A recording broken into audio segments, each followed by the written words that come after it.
guys, it's Julia and welcome back to my channel. And for today's video, I'm going to be doing my March book haul, talking about the books that I purchased throughout the month of March. I have about 7 books here to show you guys today, and the only reason why I purchased more than I kind of have been is because I got some books from book outlets, so the prices were really inexpensive, so I got a couple more books than I would have if I just went to a normal bookstore. So yeah, let's get right into the books and yeah.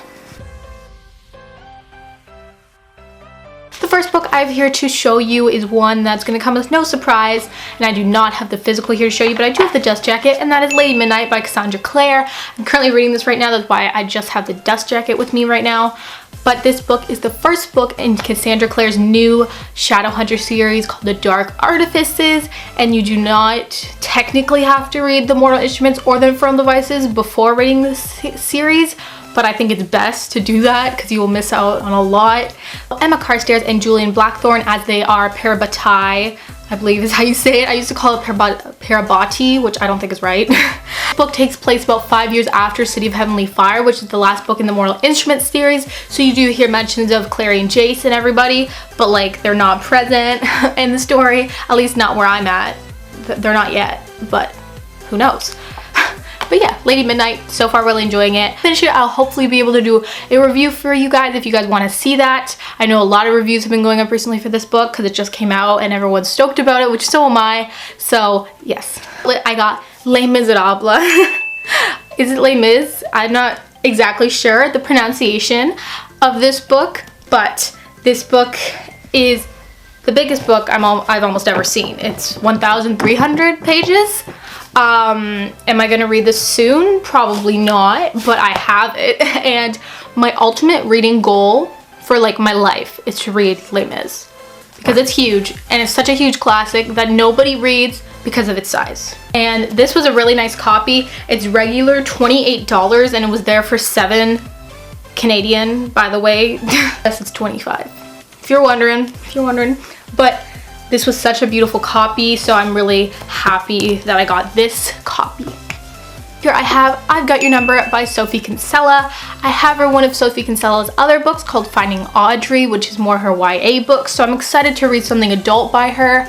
I've heard lovely things about this book. This is about a girl named Poppy who her life's going pretty swell, like she has the man of her dreams. Poppy loses her engagement ring and she also has her phone stolen, so it's not going well anymore. And then she finds a different phone in the trash and she's just like, sure, I'll take it. And basically Poppy starts to go on this person's phone and she starts to kind of get in contact with the guy, and it kind of just forms some kind of romance that's going to form out of this. This sounds really weird. It's probably a lot cuter and like more fun than how I'm describing it, but yes.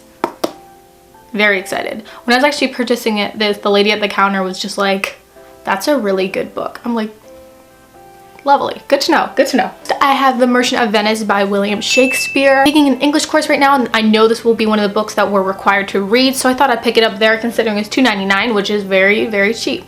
And I'm not sure if teachers like this No Fear copy because it has half the play and half the translated, and I don't think teachers want us reading the translated, or maybe they do. I'm not positive if this copy is okay for class and everything, but if it's not, I'll just buy a different copy. But it was so inexpensive, I just couldn't pass it up. And I have no idea what The Merchant of Venice is about, and it doesn't say anything about it on here. So yeah. This is one of the Shakespeare plays that I haven't heard much about. Like, everyone knows of like Hamlet and Romeo and Juliet, but like I've never heard of The Merchant of Venice till I heard that we were going to be reading it for class, which some people might be like, you haven't heard of The Merchant of Venice, but like, nope. Next up here I have is The Shining by Stephen King.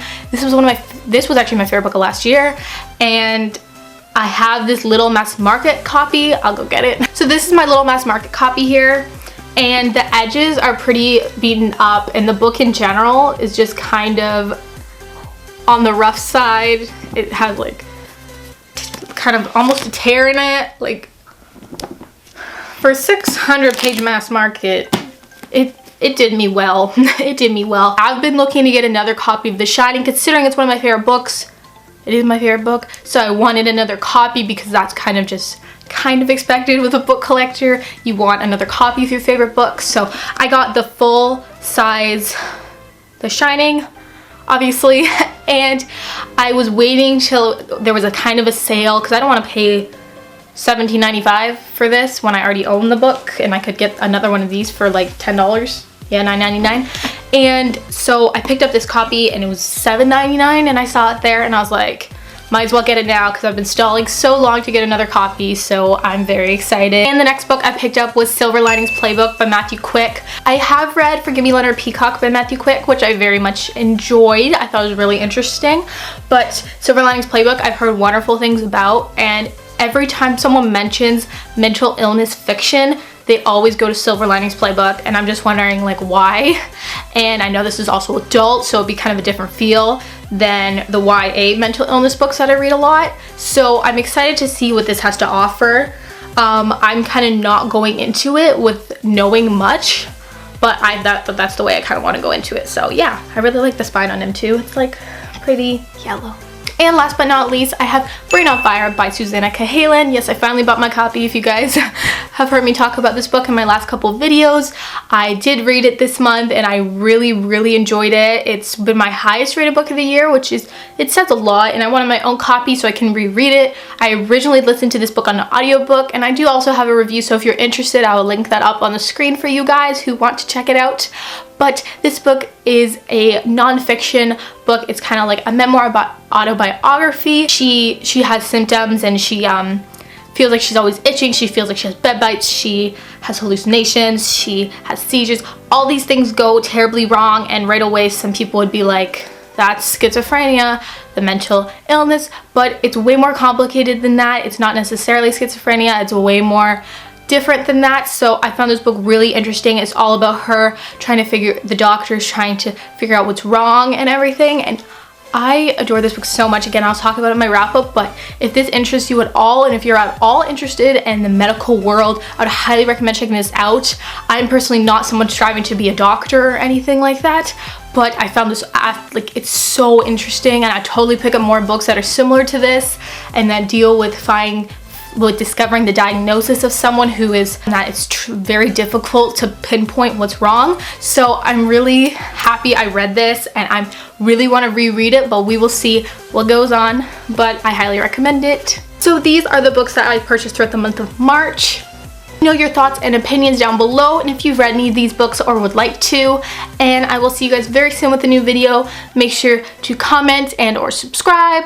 And guys enjoyed this video, let me know some feedback down below, and I will see you guys next time with a new video. Bye!